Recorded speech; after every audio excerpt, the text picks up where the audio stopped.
안녕하십니까. 2024년도 제35회 공인중개사 1차 민법 및 민사특별법 기출문제를 해설하는 시간을 갖도록 하겠습니다. 스피디하게 여러분들이 실제 시험에서 문제를 풀듯이 가장 간단하게 해설을 드릴 거예요. 자, 해설하시기 전에 먼저 생각하실 게 제가 만드는 마지막 시험 최종 마무리 자료가 있습니다. 그 마무리 자료에서 보통은 한 33, 4문제 답이 들어있었는데 올해는 37문제 답이 들어있었습니다. 그러니까 시험 직전에 그것만 달달달달달 봐도 충분히 합격할 수 있는 그런 자료가 되겠습니다. 제 자랑은 아니지만 놀라운 적중률을 보였습니다. 궁금하신 분들은 저한테 메일 보내주시면 제가 비교해가지고 딱 보내드릴 수도 있어요. 자, 41번 기본이죠. 반사회 질서행위인 거 아닌 거 대단히 중요하다 그래서 제가 외우자 그랬습니다. 그리고 제가 수업 시간에 반사회 질서가 아닌 것들을 외워달라 그랬어요. 그 중에 대표적인 게 요거죠. 허위, 세금 회피 목적. 요 두 개는 꼭 기억해야 되죠. 또 하나가 요거죠. 4번. 비자금 은닉. 그 다음에 1번은 강행 규정 위반인 것이지 반사회 질서가 아니죠. 그래서 반사회 질서가 아닌 걸 외우세요 했던 것들에서 그대로 나왔습니다. 자, 여기서 제가 또 강의 시간에 뭐라 그랬어요? 반사회 질서 행위로 잘 나오는 게 대표적인 게 하나 있다 그랬어요. 그게 3번이죠. 다수의 보험계약을 통해서 보험금을 부정취득할 목적으로 체결한 보험계약. 이게 반사회 질서입니다. 답 3번이죠. 눈 감고도 고를 수 있는 문제입니다.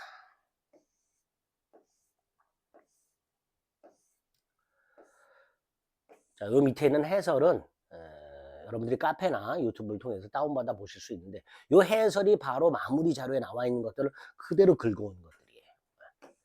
자, 42번은 갑은 강제집행을 피하기 위해서 자신의 X부동산을 을에게 가장매도했다. 가장매매 사례 형태죠. 이것도 수업 시간에 허위 표시 말씀드리면서 수도 없이 설명드렸어요. 자, 갑을 간의 가장매매는 무효죠. 그 다음에 허위 표시는 채권자 취득권의 대상이 될 수 있지요. 세 번째 허위 표시 무효는 선의의 제3자에게 대항하지 못하고 이때 제3자는 선의이기만 하면 되죠. 과실 유무는 묻지 않죠. 선의이기만 하면 소유권을 취득하죠. 1번, 2번, 3번. 너무나 단순한 지문입니다. 4번 병이 악의라는 사실에 관한 증명책임. 이거 뭐예요? 병의 선의는 추정된단 말이죠. 따라서 병은 자신이 스스로 선의라는 걸 증명할 필요가 없고 따라서 무효를 주장하는 자가 제3자 병의 악의를 입증할 책임이 있다. 그게 요거죠. 5번은 악의의 병과 거래한 선의의 정, 악의의 제3자와 거래한 선의의 전득자도 108조 2항의 제3자로서 보호된다 그랬죠. 그게 5번이죠.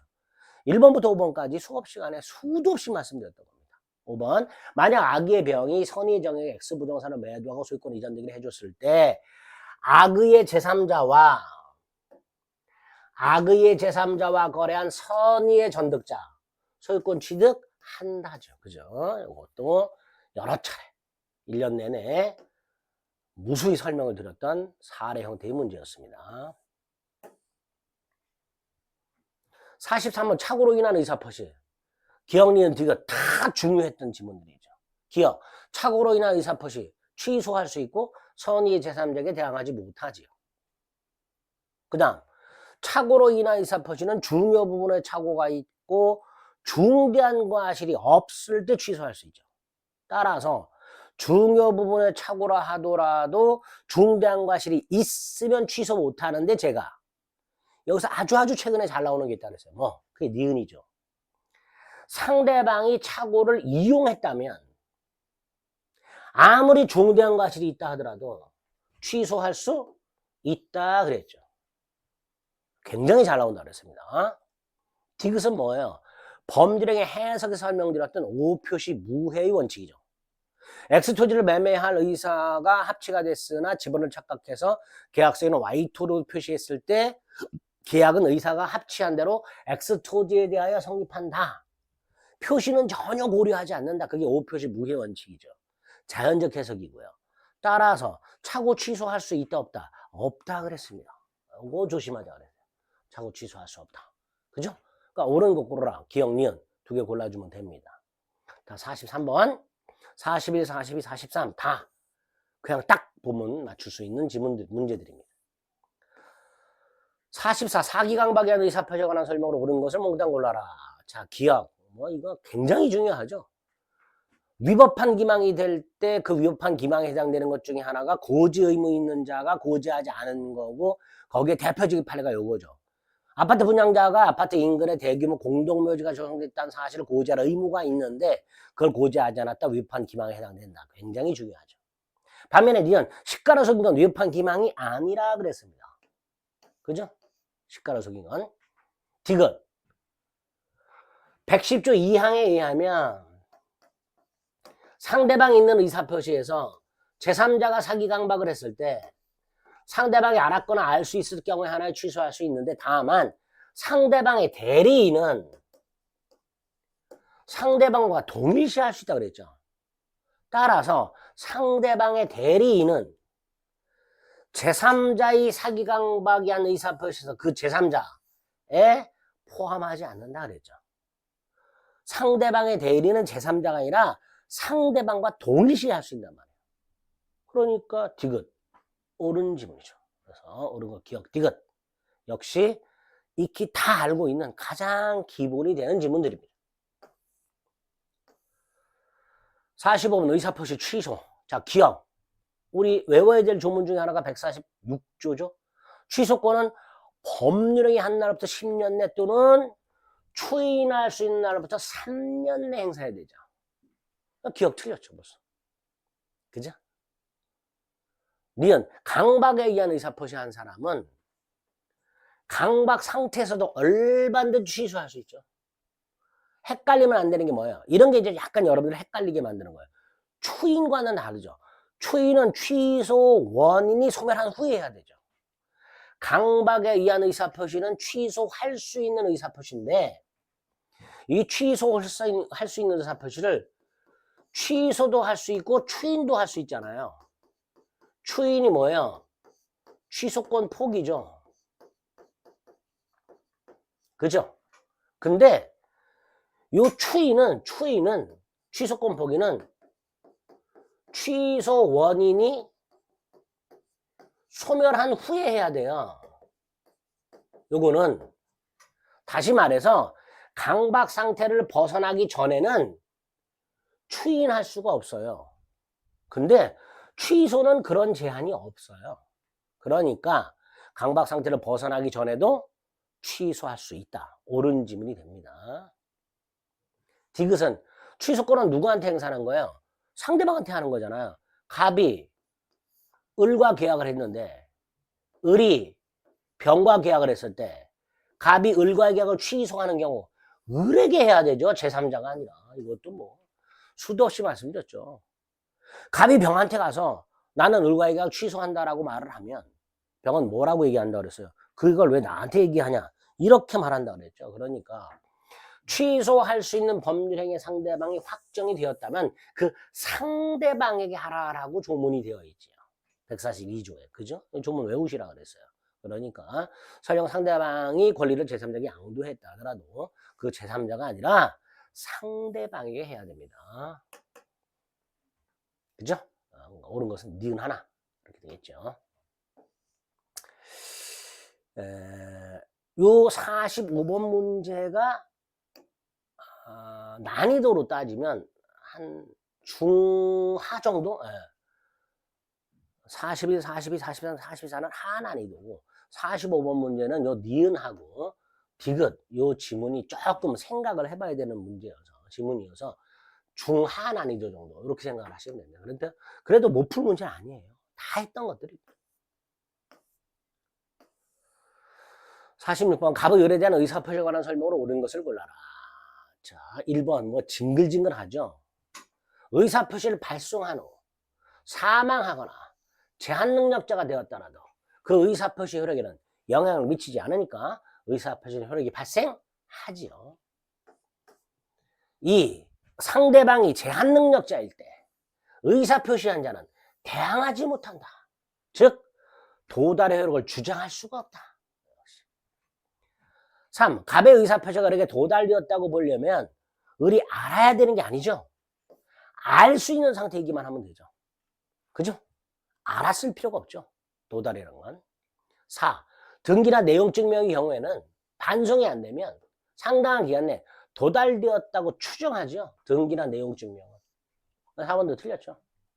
자, 5번. 정당한 사유 없이 수령을 거절하면 도달이죠. 도달이 뭐예요? 내용을 알 수 있는 객관적 상태에 놓여 있는 때 이게 도달이죠. 그죠? 그때 효력이 생기는 거죠. 이것도 수도 없이 말씀드렸죠. 통지 내용을 알 수 있는 객관적 상태에 놓여 있는 때 이퀄 도달이다 라고 여러 차례 말씀을 드렸던 내용입니다. 5번이 옳은 질문이 되겠죠.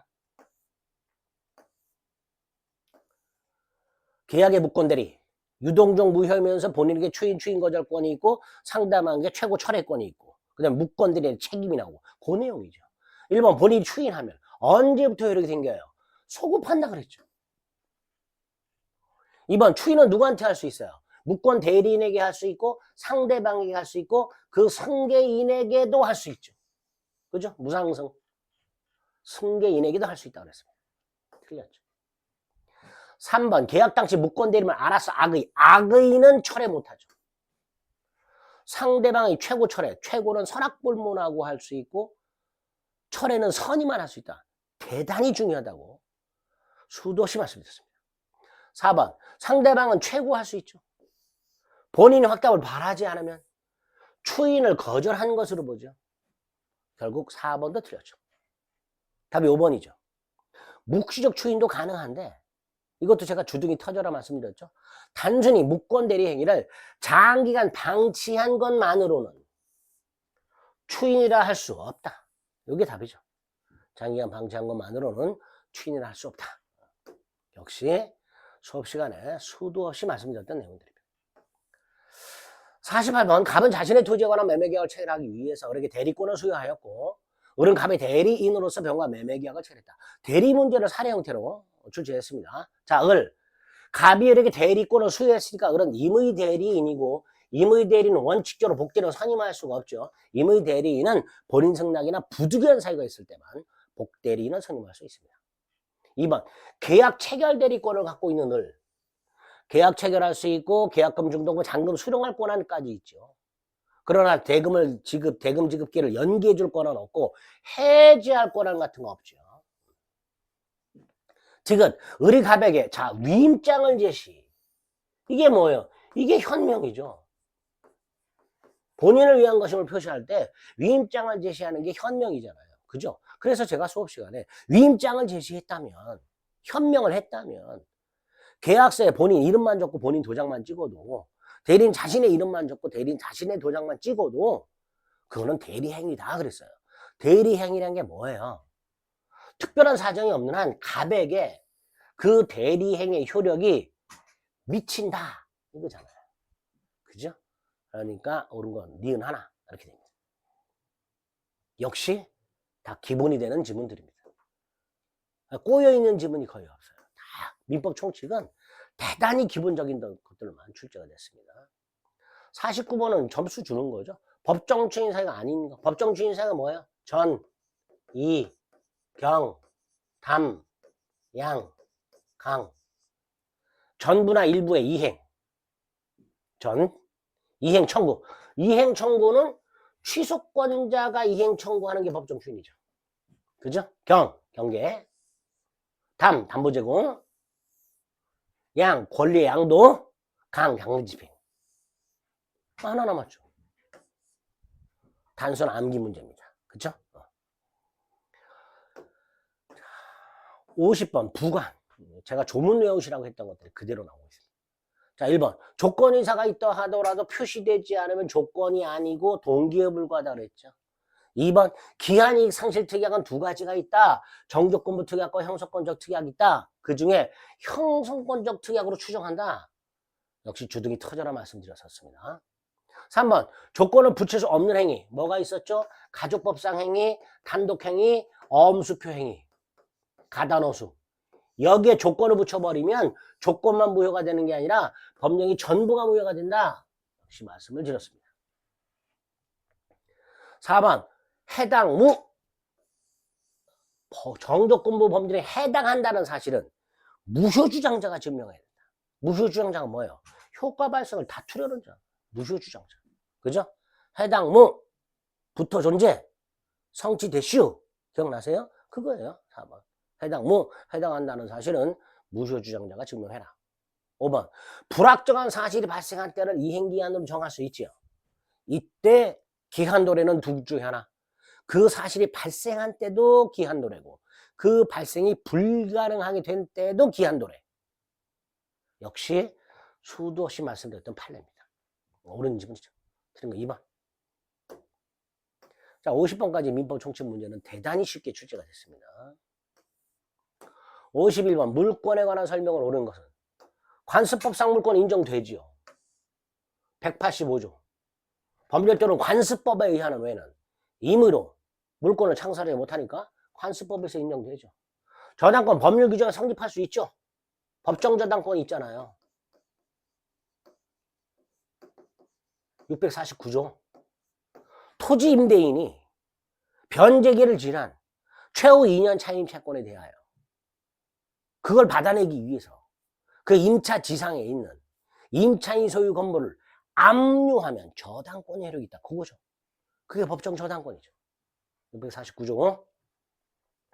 공신의 원칙이 등기나 점유를 믿은 자를 보호하는 원칙이죠. 우리나라에서는 동산에만 인정된다라고 말씀드렸습니다. 부동산에는 공신 원칙이 인정되지 않는다라고 말씀드렸어요. 일필토지 일부에 용익물권 가능하죠. 지상권, 지역권, 전세권. 그 다음에 유치권도 가능해요. 그러나 저당권은 안 된다. 그랬습니다. 물건의 집단. 뭐 생각해야 하면 돼요? 뱀장어 100만 마리, 돼지 100마리에 대해서 하나의 물건, 동산 양도담보권이 성립할 수 있다. 집합물에 대한 동산 양도담보권 지문입니다. 다 아는 거죠. 네. 답은 4번. 52번. 자, 등기해야 되는 거, 등기 필요 없는 거 구별해가지고 제가 외워달라고 마지막에도 말씀드렸습니다. 그죠? 자, 등기 없이 물권 변동 효력이 생기는 거. 등기 필요 없는 걸 골라라. 건물 신축. 등기 필요 없죠. 공유물 현물 분할 판결. 형성 판결이죠. 등기 필요 없죠. 등기 필요한 것과 등기 필요 없는 거 외워주세요 했던 것들 중에서 가장 기본이 되는 걸 출제했어요. 가장 쉽고 가장 기본이 되는 걸 출제했습니다. 기업의 매매나 점유치 시효는 등기해야 되죠. 53번 점유보호 청구권이 뭐예요? 점유권에 기초한 물권적 청구권을 말하는 겁니다. 점유물 반환 청구권, 점유물 방해 제거 청구권, 점유물 방해 예방 청구권. 204조, 205조, 206조 말하는 거죠. 그 다음에 208조. 조문 외워야 된다 그랬죠? 208조에 뭐라고 돼 있어요? 점유의 소와 본권의 소는 서로 영향을 미치지 않는다. 208조 1항. 그 다음에 2항이 뭐예요? 이거죠. 점유권에 기초한 소송은 본권에 관한 이유로 재판하지 못한다. 조문 그대로. 자, 점유를 방해하는 자에게 뭐 할 수 있어요? 방해 제거 청구할 수 있죠. 과실이 없는데요? 상관없죠. 물권적 조건은 과실 유무를 묻지 않는다 그랬어요. 사기당해서 점유를 넘겨준 건 침탈이 아니라 그랬죠. 그러니까 점유를 반환 청구할 수 없다고 여러 차례 말씀드렸습니다. 4번 공사로 인하여 점유를 방해받았을 때 점유물 방해 제거 청구할 수 있지만 단 공사 착수 1년이 지나거나 공사가 완성이 되면 방해 제거는 청구할 수가 없고 손해배상만 청구할 수 있다 그랬죠. 그러니까 공사가 완성됐으니까 방해 제거는 청구하지 못한다. 이렇게 되겠죠. 자, 5번. 요게 이제 약간 수험생들이 이게 무슨 말이지라고 생각해야 되는 지문입니다. 약간 지금까지 나온 지문들 중에서 제일 이게 어떤 상황이지를 생각하게끔 만드는 그런 지문이었습니다. 다만 1, 2, 3, 4를 명확하게 알고 있다면 5번에 해서 헷갈린다, 무슨 말인지 헷갈린다 하더라도 그냥 5번 찍으면 되는 거죠. 자, 5번 이런 거예요. 갑이 점유하는 물건을 을이 침탈했어요. 그걸 병이 다시 침탈한 거예요. 타인의 점유를 침탈했다. 감의 점유를 침탈한 을이 제3자에 의해서 점유를 침탈했다. 병에 의해서 다시 점유를 침탈했어요. 그러면 이 을은 더 이상 점유하는 자가 아니잖아요. 점유자가 아니잖아요. 그러니까 갑은 을을 상대로 점유물 반환을 청구를 못합니다. 을이 애초에 불법 점유자이긴 하지만 현재 점유하고 있지 않아요. 그 말입니다. 지금 5번은. 갑의 점유를 을이 침탈해서 점유하고 있었는데 그걸 병이 다시 침탈했어요. 그럼 을은 타인 점유를 침탈했긴 했지만 제3자 병으로부터 점유를 다시 침탈을 당해서 현재 점유를 하고 있지 않은 자예요. 을은. 그러니까 현재 물건을 점유하지 않고 있는 자에게 점유 반환을 청구할 수는 없는 거죠. 그게 5번이죠. 역시 수업 시간에 설명을 드렸던 내용입니다. 요렇게 불법 점유를 이유로 명도나 인도를 청구하려면 현실적으로 점유하고 있는 자를 상대로 해야 되는데 불법 점유자라 하더라도 을, 갑의 점유를 침탈한 을, 병으로부터 그걸 다시 침탈을 당해서 현재 점유를 상실함으로써 현재 점유하고 있지 않은 을 상대로 점유 반환 청구는 부당하다. 요거죠. 요거 내용. 요 내용을 요 5번 요 내용을 요런 식으로 살짝 비틀어서 출제를 하는 거예요. 5번 지문은.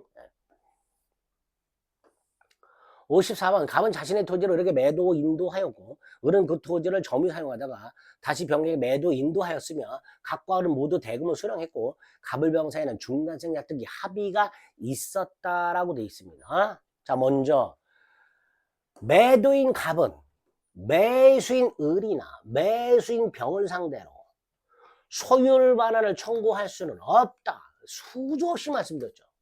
그죠? 1번 틀렸고 2번 옳은 지문이죠. 현재 갑을병 사이에 순차 부동산이 매매가 되고 중간생략 등기 합의가 있지만 아직 등기는 갑에게 남아있다면 소유권자는 갑이지만 갑은 등기 의무자고 을과 병은 등기 권리자예요. 따라서 갑이 설령 자신이 이 땅에 대한 소유권을 갖고 있다 하더라도 등기 권리 의무자이기 때문에 등기 의무자가 등기 권리자를 상대로 소유물 반환을 청구하는 것은 신의칙에 반한다. 이게 판례를 했습니다. 그러니까 1번 틀렸고 2번 옳은 지문이죠. 그 다음에 3번 중간생 같은 게 합의가 있잖아요. 있으니까 병은 직접 이전 등기 청구할 수 있죠. 또 중간생략 등기 합의가 있다 하더라도 을의 갑에 대한 이전 등기 청구권, 병의 을에 대한 이전 등기 청구권이 상실되는 건 아니니까 병은 을을 대위하여 청구할 수도 있다 그랬죠. 그래서 갑을병사의 중간생략 등기 합의가 있으면 병이 할 수 있는 게 2개. 3번 직접 이전 청구, 4번 대위 청구. 그 다음 5번 을의 이전 등기 청구권. 원칙적으로 10년의 소멸시효에 걸리지만 을이 스스로 점유하고 있거나 점유하다가 점유를 넘겨준 경우 그 소멸시효는 진행되지 않는다. 그러니까 을이 땅을 인도받았어. 설령 10년이 지났다 하더라도 그 이전 등기 청구는 소멸하지 않았기 때문에 을은 여전히 이전 등기를 청구할 수 있다. 부동산을 매수해서 등기하지 않은 채 점유하고 있는 자의 법적 지위 문제와 중간생략 등기 문제를 결합해서 문제를 출제할 거다라고 제가 수업 시간에 여러 차례 말씀드렸죠. 딱 그렇게 나왔습니다. 등기를 갖추지 않은 부동산 매수의 법적 지위 및 중간생략 등기 합의 결합한 문제 딱 그렇게 나왔습니다. 55번 부동산 공유. 자, 부동산 공유 중에서 공유물 보존은 어떻게 하죠? 각자가 할 수 있죠. 사용은 어떻게 하죠? 전부를 사용 수익하죠. 다만 독점하지는 못하죠. 그게 지분 비율로죠. 전원 동의 없이는 처분 변경 못하죠. 깡그리 조문이죠. 4번 갑, 을이 공유하던 땅을 병이 점유하고 20년이 되면 병의 취득시가 인정이 되는데 20년이 되기 전에 갑이 병한테 야, 너 왜 내 땅 점유하고 있어? 땅 돌려달라. 그러면 갑의 지분에 관하여 그 취득시효 기간 진행이 중단됩니다. 결국 4번 공유자는 자신의 지분을 대외적으로 얼마든지 주장할 수 있으니까 자신의 지분에 관해서 을의 동의 없이도 단독으로 얼마든지 제3자의 취득시효를 중단시킬 수 있다. 이렇게 되는 거죠. 지분은 거의 단독 소유권처럼 취급이 되니까. 5번 공유물 무단점유자에 대한 차임상당 부당이득 반환 청구. 이거 돈이잖아요. 돈은 어때요? 각 공유자가 자신의 지분 비율만큼 청구한다 그랬죠. 그러니까 그 부당이득 반환 청구는 특별한 사정이 없는 한 각 공유자에게 지분 비율만큼 귀속된다. 이렇게 말을 하게 되는 거죠. 옳은 지분이 되겠죠. 4번 지문이 약간 낯선 지문이었습니다. 낯선 지문이었지만 공유자의 공유 지분은 거의 단독 소유권처럼 취급한다. 그리고 지분 처분의 자유가 있고, 그 다음에 1번 보호조인행위는 각자가 할 수 있다라고 돼 있으니까 결합시켜서 4번 공유자는 자신의 지분에 관해서 단독으로 제3자의 취득 시효를 얼마든지 중단시킬 수 있다. 이렇게 해석이 가능한 지문입니다. 56번 공유물 분할. 자, 공유물 분할은 협의 분할이 원칙인데 협의가 안 되면 재판 분할할 수 있죠. 자, 그 재판 분할할 때 분할을 원하는 사람은 분할을 해줘야 되고요. 분할을 원하지 않는 자들은 여전히 공유로 남게 할 수 있다고 그랬죠. 토지의 협의 분할은 등기해야 되죠. 등기하면 접수된 때 물권 변동이 효력이 있습니다. 이건 등기법 지문이에요. 민법이 아니라 부동산 등기법 지문이 나왔습니다. 다시 한번요. 협의 분할은 등기해야만 물권이 변동이 되고, 재판 분할은 등기 필요 없잖아요. 공유물 분할 판결. 근데 협의 분할은 등기를 해야 되는데, 자, 등기를 했어. 언제 물권이 변동이 되는 말이죠. 등기의 효력은 접수한 때 발생하도록 등기법에 규정이 되어 있습니다. 그래서 디귿 지문은 1차만 준비했던 분들은 좀 낯선 지문이었죠. 부동산 2차가 부동산 등기법 지문입니다. 디귿은 제가 외우시라 그랬죠. 분할로 인한 담보 책임. 각 공유자는 기존의 지분의 비율로 매도인과 똑같은 담보 책임을 진다. 조문입니다. 암기하셔야 되고요. 리얼 분할 협의가 성립이 됐죠. 따라서 분할 재판은 제기할 수가 없죠. 공유물 분할 재판은 협의가 안 됐을 때만 할 수 있다고 그랬어요. 따라서 일단 협의가 성립되었다면 공유물 분할 소송은 제기할 수가 없습니다. 옳은 것 고라가 되어 있으니까 전부 옳은 지문이죠.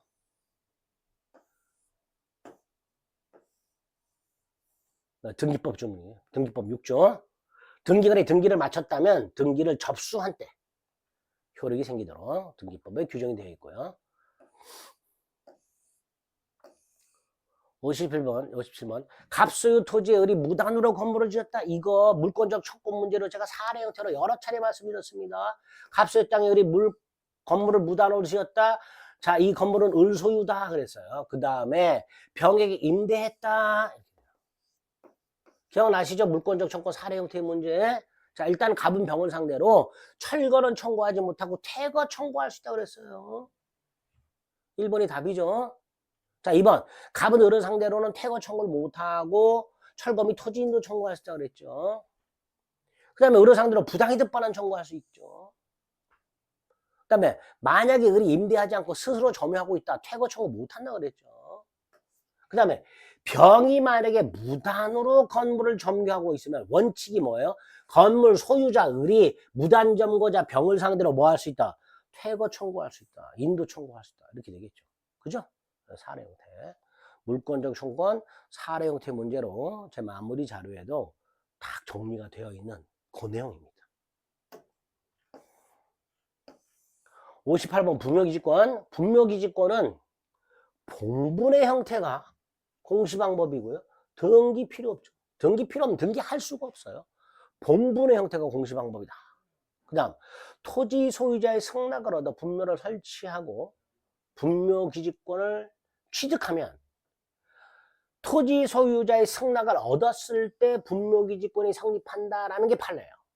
두 번째, 둘 사이에 합의로 지료를 정했어. 그러면 그 지료를 지급하는 합의에 대해서 그 합의가 땅 새로운 소유자에게도 그대로 미친다라는 게 판례예요. 요게 거의 언급이 안 됐던 대부분 판례입니다. 갑소유 땅에 을이 갑의 승낙으로도 분묘를 설치해요.